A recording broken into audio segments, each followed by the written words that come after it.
I'm Andrea Giles, and you're listening to the Heal from Infidelity podcast, episode number 210, How to Get More Sleep After Infidelity with Yana Vriesinga. Hello, and welcome to the Heal from Infidelity podcast, where courageous women learn not only to heal from their spouse's betrayal, but to become the boldest, truest, most decisive, and confident versions of themselves ever. If you know there's more for you than the life you're currently living, but don't quite know how to get there, you are in the right place. Stick around to learn how to create a life that will knock your own socks off. Is it possible? It is, and I'm here to show you how. I'm your host, Andrea Giles. Are you ready? Let's dive in. Hi, everybody. Before we jump into today's episode that I know you will want to listen to, why? Because I know that you struggle with sleep. Many of you, so many of you after infidelity have trouble not being able to rest, have trouble shutting the brain down, getting images out of mind. And this guest that I'm bringing on is an expert in all of this. She learned it through her own experience and then turned it into going and getting certified in all the different sleep issues and is here to help you with them today. Before I jump into that, I want to make sure you know that this coming week, at the time of this recording, this coming week on October 7th, I'm hosting a virtual retreat. It's going to be all day. It's all with the focus of coming home to yourself with understanding what that feels like and loving on and understanding all the versions of you before so you can feel more at home with yourself. We are going to be doing a deep dive into some of the most tricky emotions that we can feel after infidelity as we start to get a better understanding of the whole picture. We can first be really, really angry at them, and then we can start seeing how we kind of shut off really important parts of ourselves and where we maybe muted ourselves, where we maybe didn't call out the things that we saw, or where we really were not taking good care of ourselves, things like that. And we're going to be doing some deep dives into some of the most intense emotions that my clients face after infidelity. One of them is shame, guilt, regret. These are all things that many of you listening probably are familiar with. We're going to be going deep into those and into settling into what it feels like to live at home in our own body. It's going to be amazing and powerful. You don't want to miss it. Go grab your spot in the show notes. Know that if you can't be there for the whole day, the whole entire thing is recorded. You can watch the replay whenever you want. All right, so without further ado, let's go ahead and welcome on my guest and hope that this helps you get some better sleep and quick. Hello, everybody. Welcome back to another episode of Heal from Infidelity. Today, I have a very special guest on, someone that is going to be talking about an issue that is so common after infidelity, which is not being able to sleep, post-infidelity insomnia. And I brought an expert on today to talk about this. So delighted to have you on, Yana Vriesinga. And she is a certified sleep coach trained in cognitive behavioral therapy for insomnia. Yana, thank you so much for being here. Would you like to say hello? Hi, Andrea and all listeners. Thank you so much for having me. It's an honor and a pleasure to be here. Thank you for being here. Thank you. Thank you.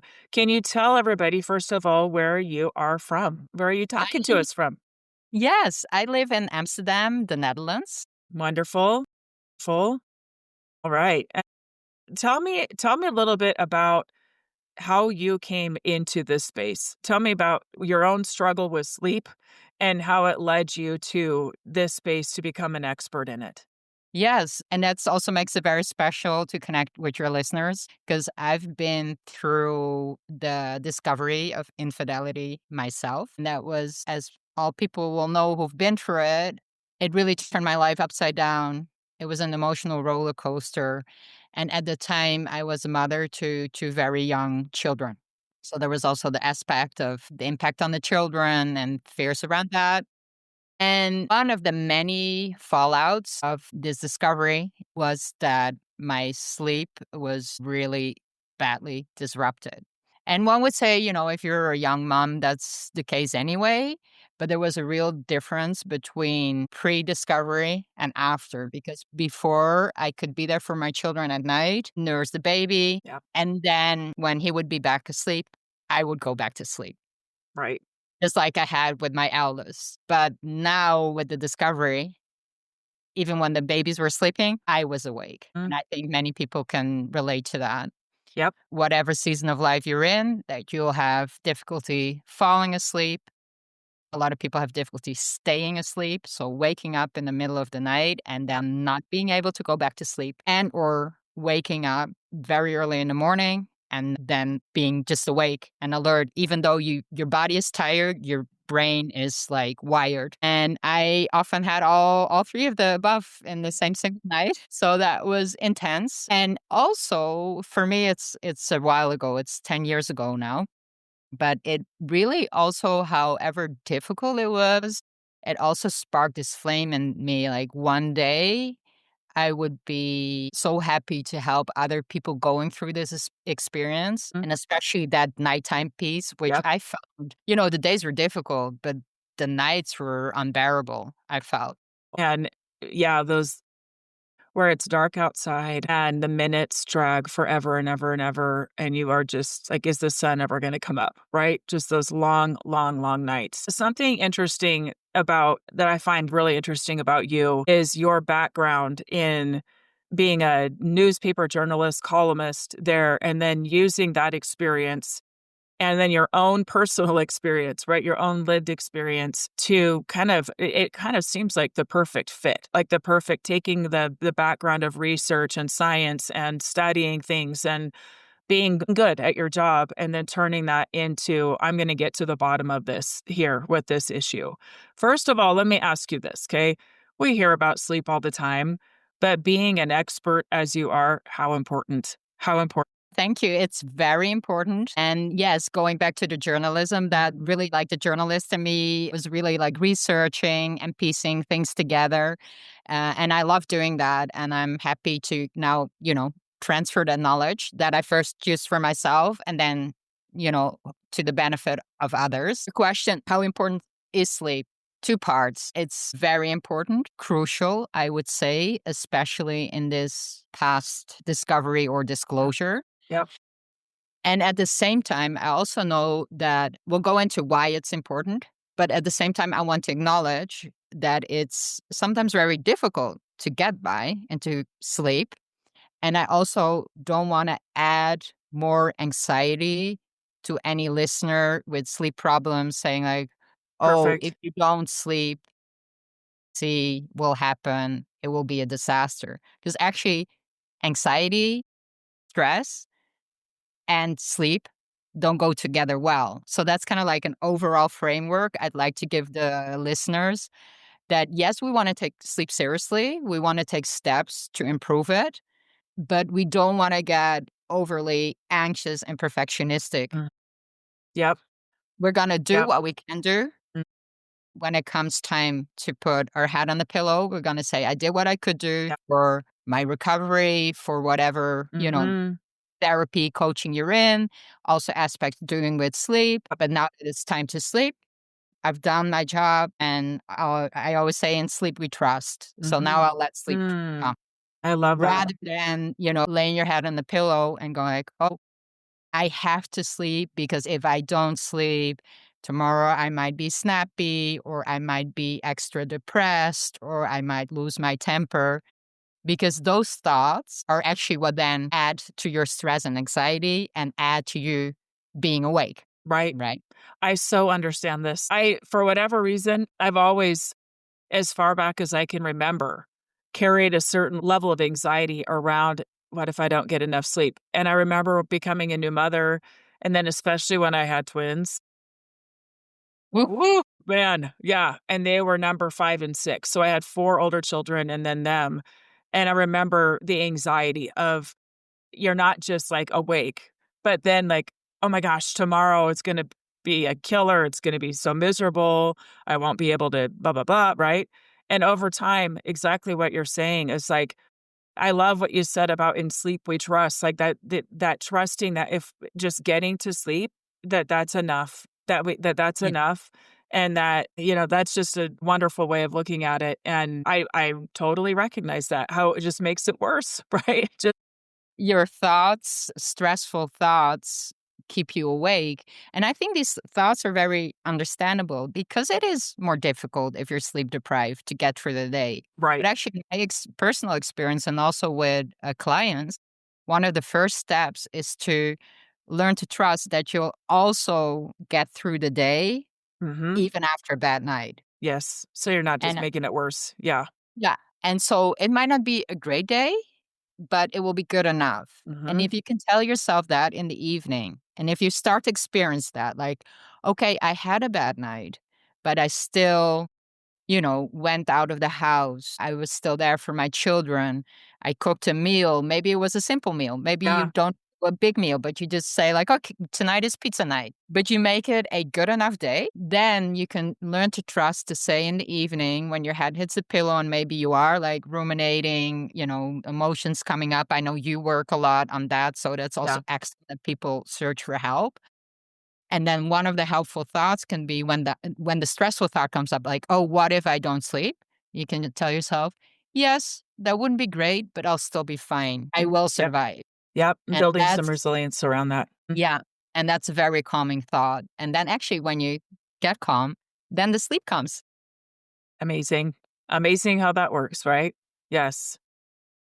Now, what I'd love to dive into as much as you want to share with the audience here, your own experience. You mentioned that you had your own infidelity, the betrayal. There was a betrayal. Share with us as much as you want to around your own experience with going through that, kind of what rebuilding looked like for you, what healing from that looked like for you, and where sleep was involved for you to the point of recognizing that this needed to be studied more. Take it away. Go ahead and share with us more of your story. Yes, I'd be very happy to. It was a very difficult time in my life, but I'd be very pleased if I can help just any one person out there. Yep. I would be very grateful. The overall picture was that it was by far the most difficult period of my life. And I'd been through some things before, but this was by far the most emotionally complicated and just, a source of so many ruminations and uncomfortable feelings and a lot of fear about the future. And then being a new mom, there was also maybe some, you know, hormonal shifts like Yep. maybe involved. But even without that, it's just very difficult and even, I would say, traumatic. I would say I was traumatized Yeah. at that time by the Mhm. shock. And one of the helpful things was actually after a few months finding a book that actually spoke to that and saying like these experiences can be traumatic and you can have symptoms that are part of PTSD like Yep. flashbacks, just a very active nervous system, stressed all the time, emotional roller coaster, anxiety, rumination, really a lot as part of that, which is actually one of the hallmark symptoms of PTSD, is insomnia, is sleep problems, nightmares. I also Yeah. had quite a Mm. few nightmares. We might go into that also. Yep. Those. That's important. Uh, yeah. And even though how difficult it was and even traumatic, I'm happy to say that I got out better on the other side. I'm very happy nowadays, already for a long time. I feel very resilient. I know that's also a very important topic for you, how Yep. we can take these very difficult periods in our lives and use them, even though we didn't ask for them, we might not have wanted, we don't want them, but then when they happen, they can actually be a pathway to build resilience. Yep. Because actually, that's, in my opinion, the best way out is become emotionally resilient. So I'm doing great. And for the relationship with the father of my children, in our case, it ended up to be the best decision to divorce. He continued with the woman he fell in love with. And the good news is that we have a very healthy co parenting relationship. Wonderful. We also did some work there because that wasn't a given Yep. after all that had happened, but also that before that, there was also already some unhealthy patterns in our relationship. And I always say, like, those patterns don't disappear just when you divorce. So if Yep. you have children, Yep. feel if there is a possibility and you feel there's growth possible for both of you in the parenting relationship, I think it's very worthwhile to also work on that. So we did. And yeah, we get along well as parents. The kids are thriving, which is such a miracle because that was actually one of the spiraling thoughts when I had that insomnia during, that difficult period. It was like, how will this impact the children? Yeah. And so Yeah. I so hope to give maybe I can give some hope to Yeah. listeners that it can feel all very daunting, the future, and we don't know what the future holds. I can't make any promises, but please have faith that actually it can get so much better and maybe even better than before. Yep. I agree. I agree. Yeah. Beautiful. So tell me, for you, what did healing look like for you? Well, healing involved many steps, and I'll also tie it to sleep. Yes. Because I feel like the overall picture is that during the day, you don't want to just hope that things get better. You want to have what I call active hope. Yep. So you want to be doing things to Yep. make things better. Whether you continue together as a couple or separate, I think there's always, like, in these circumstances, essential to work on yourself is maybe feels a bit like, oh, you have to work on yourself. Let me say that again. I feel it's essential to seek progress for yourself. And in many cases, it's very wise to also seek professional support to guide you in that Yep. progress because Yep. that's not easy. Yep. During the day, to hope, seek for help, take steps. And then in the evening and at night, try to sleep as best as you can and give sleep a priority. And why? Why is that so important in the healing journey? Because those things that we do during the day, in our sleep, we integrate and we process. And especially dream sleep is very important for processing emotions. And some people even call sleep overnight therapy. Mm. And in a sense, it is because they've done research into people who went through difficult traumatic experiences and then slept well, and people who didn't. And the people who did sleep well, they were better able to process what had happened. And also, if something had been like emotionally intense, that the emotions become less intense. So you don't forget what happened. Yep. We won't forget, Yep. the moment of discovery or disclosure that's etched in your memory.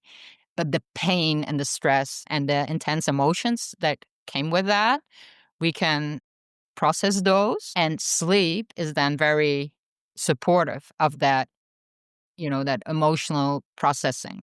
That's why I feel that next to seeking help for your making progress during the day, it's also very beneficial to prioritize sleep without, as I said it before, getting overly anxious about it. Okay. Yes. Yes. Yes. So now let's talk about Okay. right? How to get back to sleep. How, like when you're right in the midst of it, when you are in the depths, right? What do you teach people about how to sleep?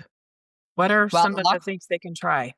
yeah, luckily there's many things people can try. So have hope, whatever your life circumstances, you can find things that will help. But to paint an overall picture, because I think people get lost in the details because there's so much information online. They're Yep. just like, do this, don't do that.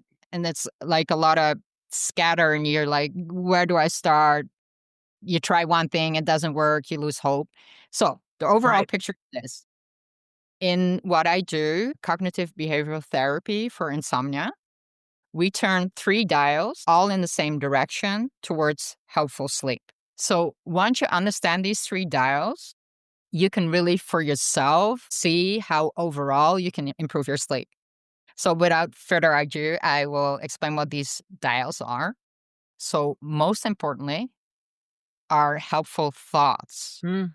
sleep, We already discussed that, why that's important. Then second are helpful habits. And then third are helpful sleep surroundings. So these are kind of like the three main areas or dials, as I say. And if you point them all in the right direction, then you maximize your chances of healthy sleep. However, what happens often is that one dial is pointed in the helpful direction, but the other in the unhelpful direction. Okay. And then it doesn't work. Should I give an example?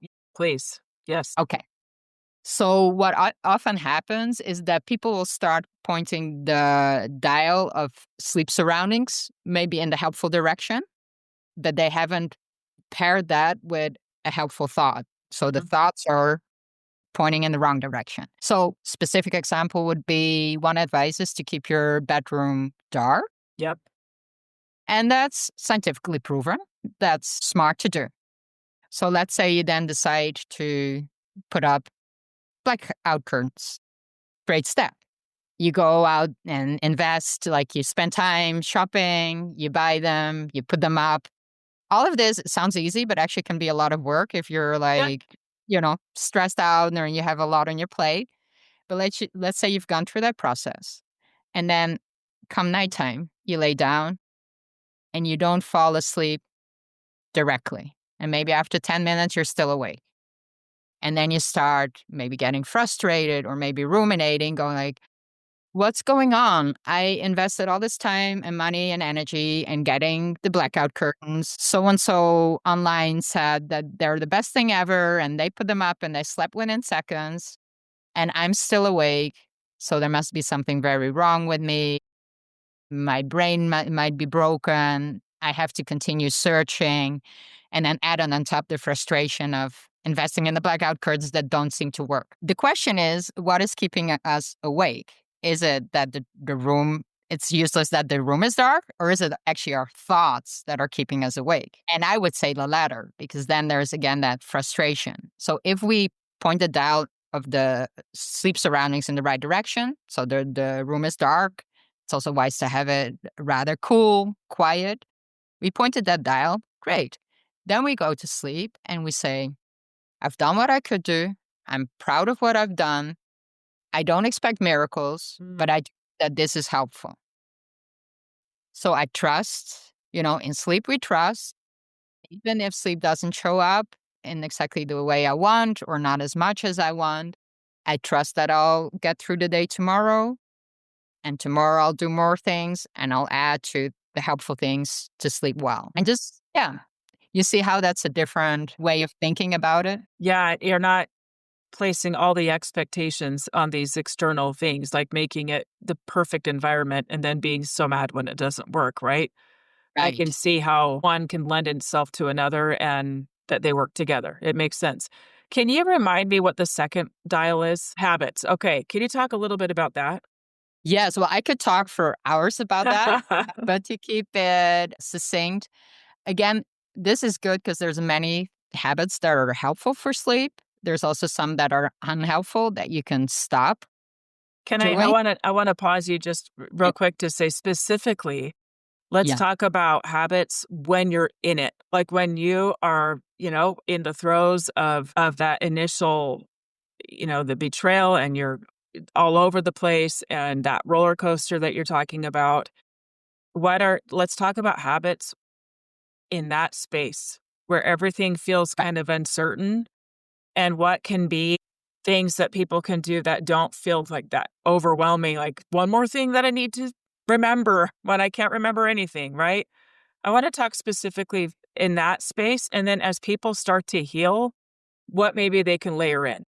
Wow, that's a very wise distinction because indeed those are two different things, like the phase post betrayal, post infidelity. So let's first talk about that Okay. because yes, life is then tends to be very chaotic, overwhelming, little energy usually. So I would say pick gentle habits because online there's a lot of people who have like all these strict protocols to follow, quite militaristic. And then it does like, oh, this is a whole new, like another thing on my plate. Just be gentle with yourself. Know that you don't have to do it perfect. You don't have to follow all the steps, just a few gentle like really helpful ones. I would say one that's very helpful is getting outside in the morning and getting into daylight, because getting daylight in your eyes helps set your circadian rhythm, which means your rhythm of waking and sleeping. And when you go outside in the morning, it will actually help you feel sleepy in the evening. And I know that, after discovery or disclosure, even going outside can be a real struggle. I struggled with that for Mm. sure. And also having two very small children. I know you also were a mom of Yep. Yep.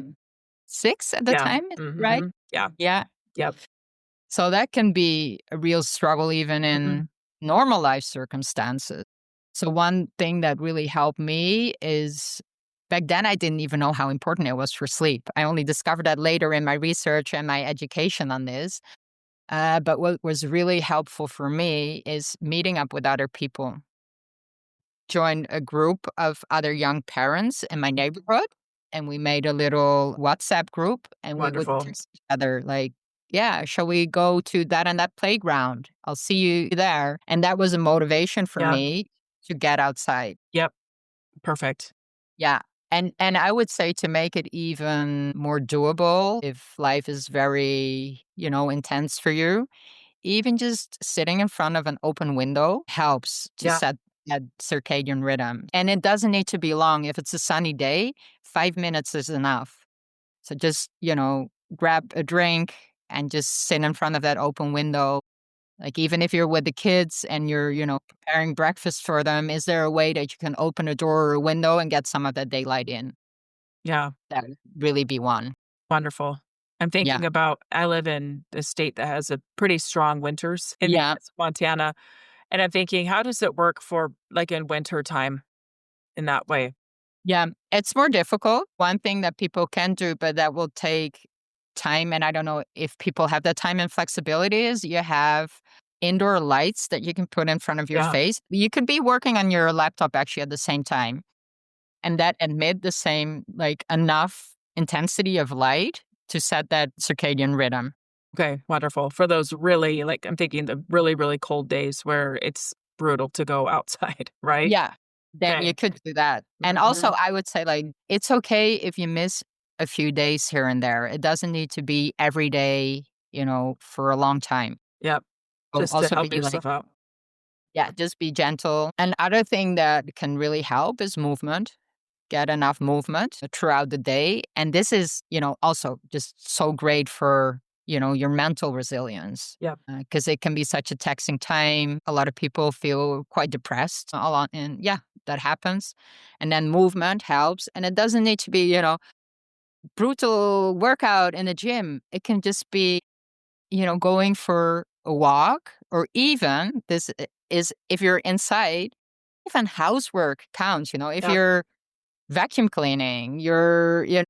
and people don't realize that, but if you start counting that kind of like movement and exercise throughout your day, then in the evening you can say like, "Huh, I feel I didn't really exercise a lot." But then you're like, "Hey, wait a minute, Yeah. I did all these household chores.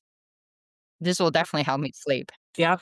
Yep. And I can see how even taking the time to pause and think about that could help with the thoughts part too, of slowing down, thinking about what did I actually do?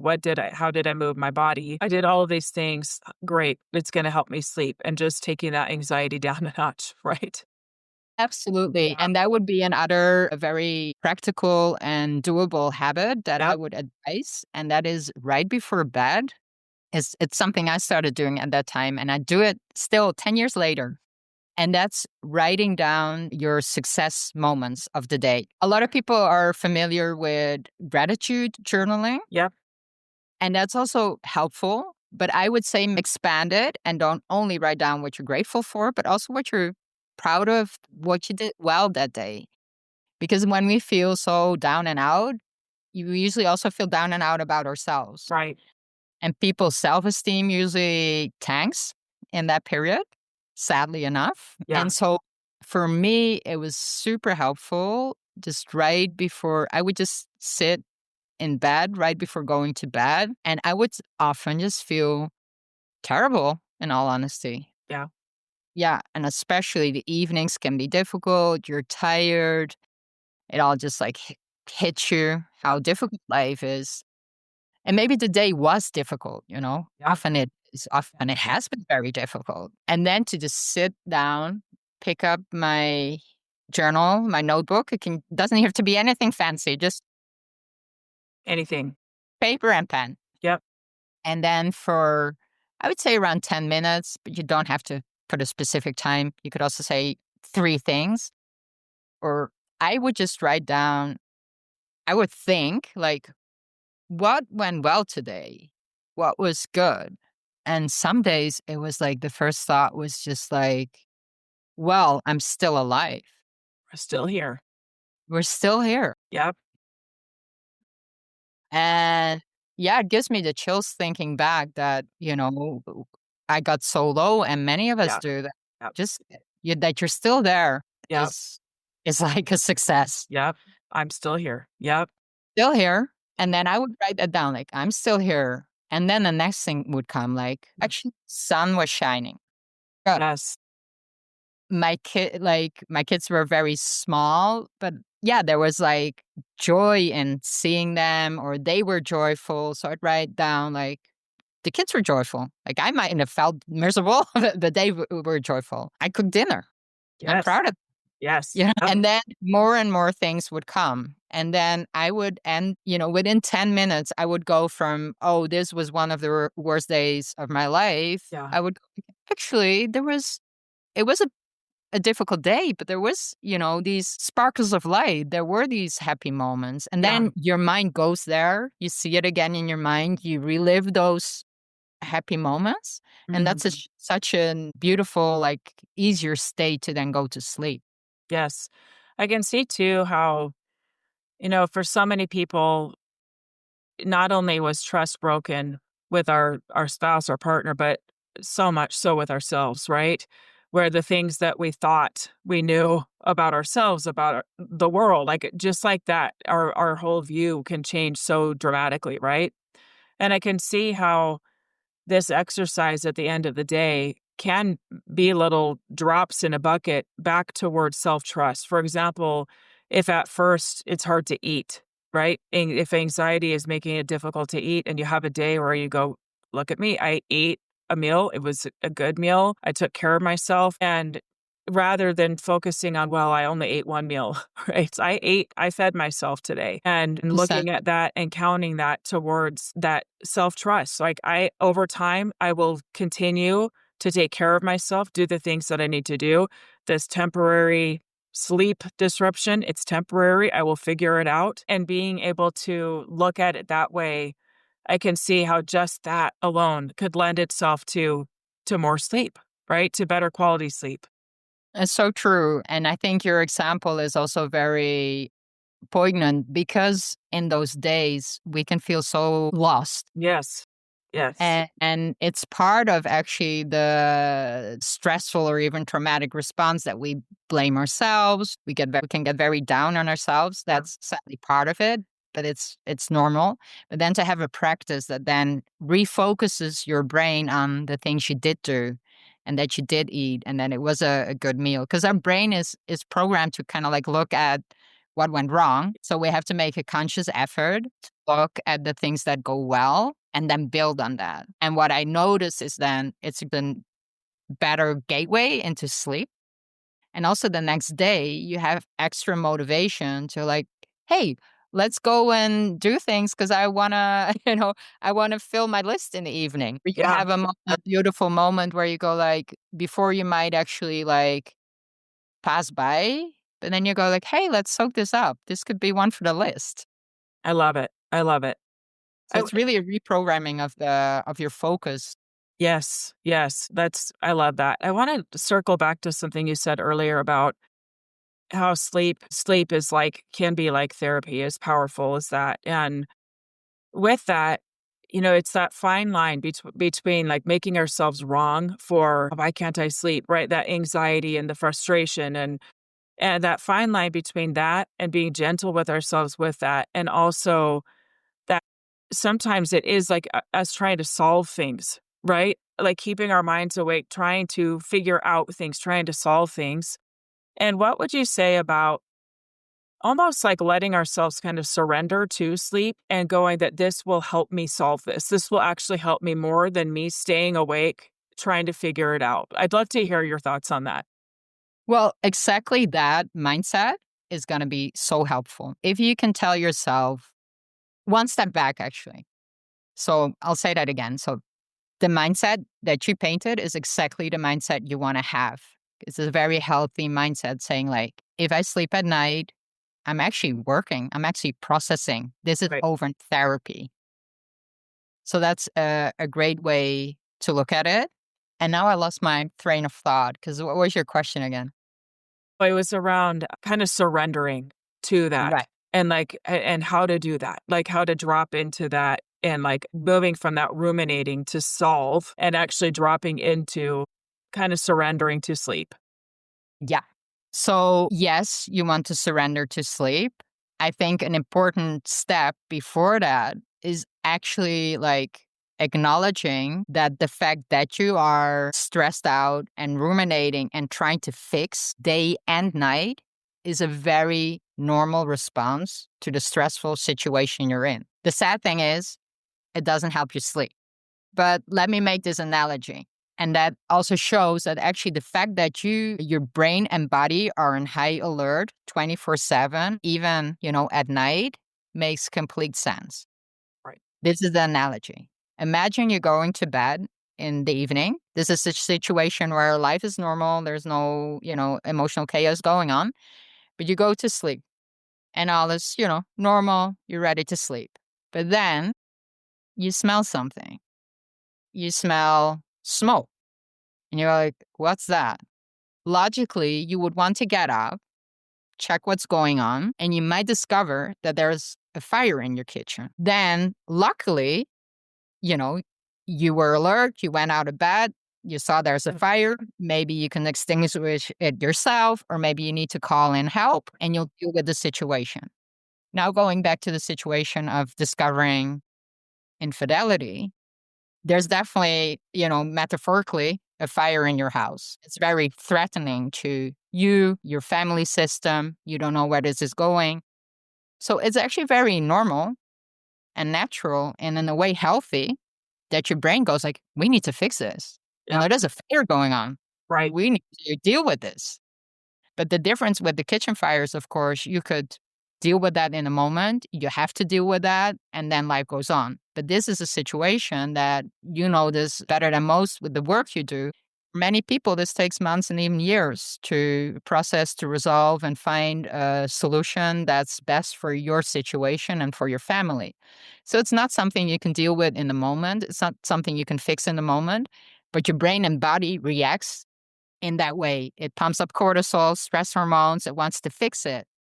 So I think it's very helpful step to say then in the evening, when you notice that your brain and body are active and alert and want to fix things and ruminate and think, and we need to solve this, what can I do? To go like, thank you, brain and body. You're doing what you are designed to do. I can see you want to help me.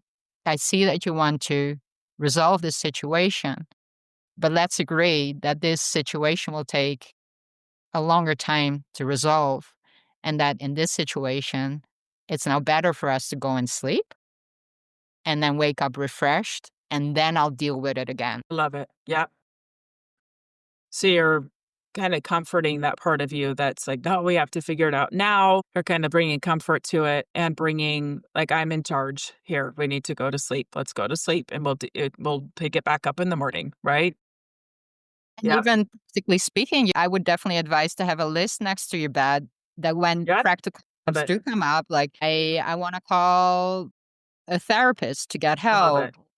I need to look into a housing solution. Now, usually there's a many also practical things that need to Mhm. be taken care of Yep. that can keep you up at night. Write it down on a list and then say, okay, tomorrow we'll deal with this. And that's that other aspect that I talked about, the active hope during the day. Mm-hmm. Be active, even in small ways, very small steps it can be, but be active in making that progress. Wonderful.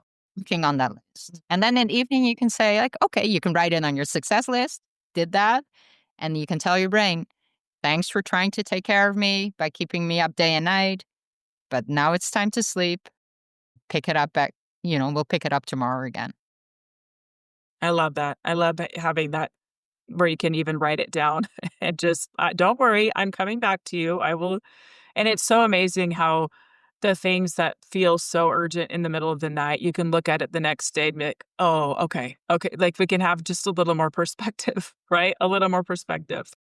So, 100%. So that's also one thing then just to be like, I'll write it down on the list. If tomorrow this still feels very urgent, I'll yes. deal with it. But Yes. maybe the next day you go like, oh, actually, it's okay. We can let that Yes. one. Right. Yep. We can let it go. Yep.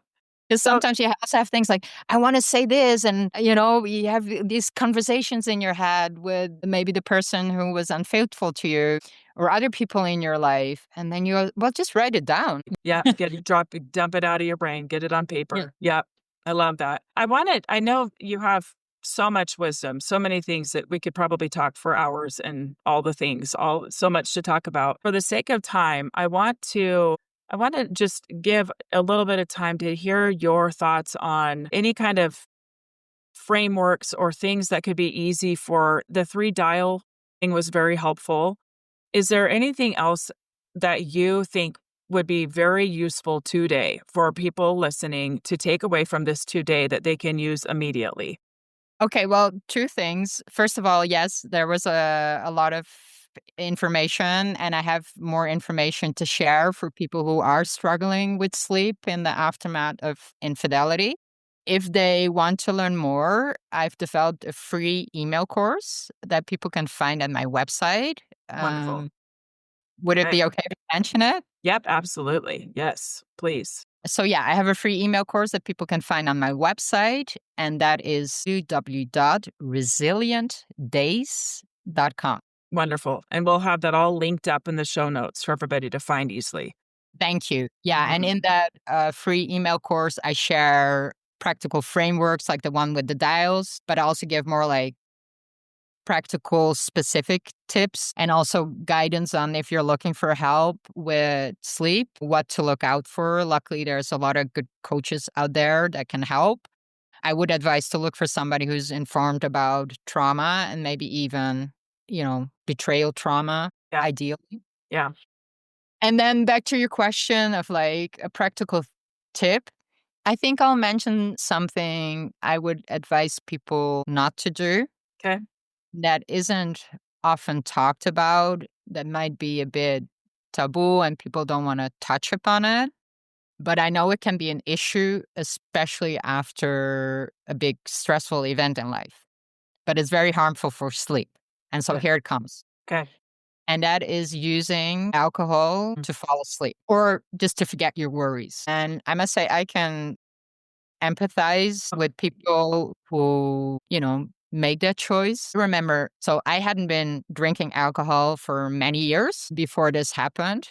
But I must say, like the intensity, like the emotional roller coaster, the ruminations, it did make me long to just like knock myself out or at Yeah. least just one or two glasses of wine to kind of like, as they Yep. say, wind down. Yep.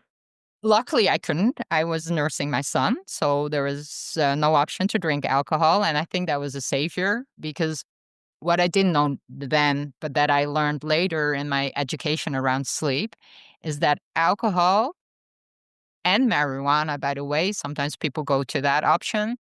It does make you fall asleep faster. So that Mm. makes it very tempting to use it. But there's a big disclaimer. You get just a little bit more sleep. It's actually maybe 10 to 15 minutes more. So it's even not that much more.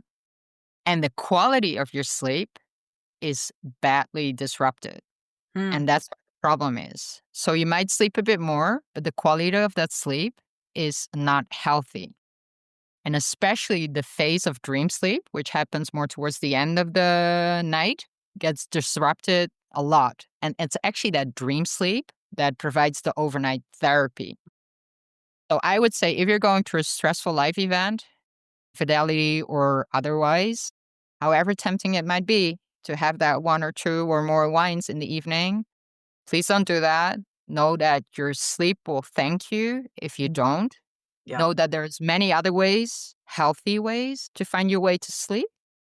And then that sleep will be of a good quality. Mm. And I would say if you're struggling with this and you can't find a way out yourself, definitely look for help. Okay.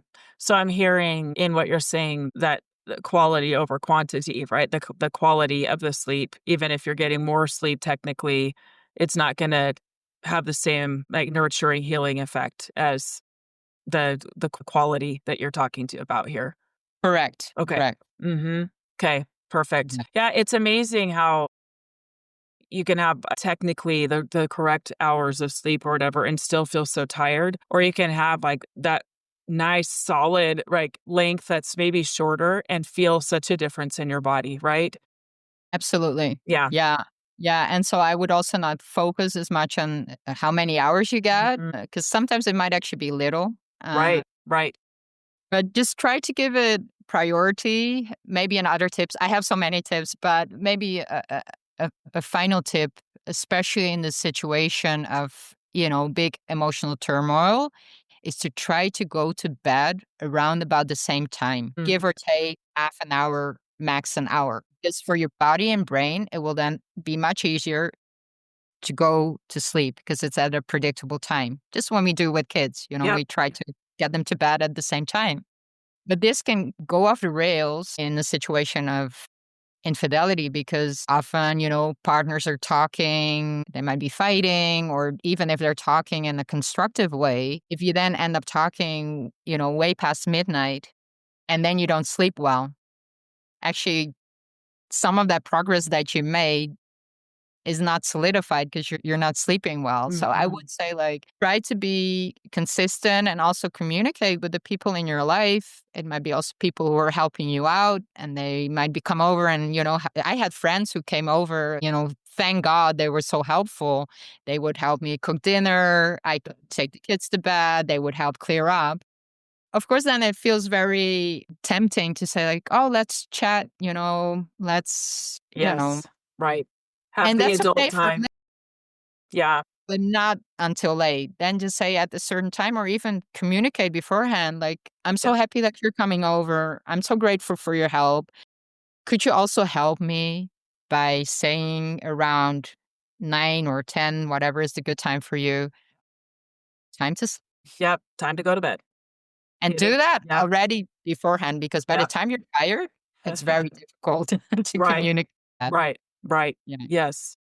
Well, thank you so much. Lots of wonderful things to think about. And I'm sure there's so much more that we could dive into. To wrap this up today, again, we'll be putting in the show notes where you can each learn more. You can each learn more and go take the free course that you have put together, which is so wonderful and so generous. So thank you for that. Is there anything else that you would like to share as far as hope for my listeners of their future and what's possible for them? Oh, yeah, that's such a wonderful way to end. Yeah, I would definitely say there's a lot of hope for a better future. And if I focus on sleep, if I make specific to sleep, you will sleep again if you take the right steps. And even if it doesn't happen overnight, if you stay consistent and keep pointing those three dials in the right direction, you will get there. Remain hopeful, even if the nights are very dark. You can get through this. And Beautiful. Yep. They're going to be just fine, huh? yeah, Yep. it might take some time. And Yep. also with sleep, maybe some what I call practice rounds. But see every setback as a practice round, be it around sleep or processing emotions. And every time get better. Yep. Wonderful. Thank you so much. Thank you so much for being here. And I know that people are going to enjoy listening to this and hopefully put it into practice immediately and get some better sleep right away. Thanks so much. Yeah. Well, and thank you for having me. You It's bet. like a dream come true after, Oh, 10 years ago laying awake and thinking like if one day I can help people with this and now being on your show, that's incredible. I'm so grateful. thank you so much. Thank you for all the work that you put in to be able to be here. It takes a lot. This we know. And here we are, right? So thank you so much.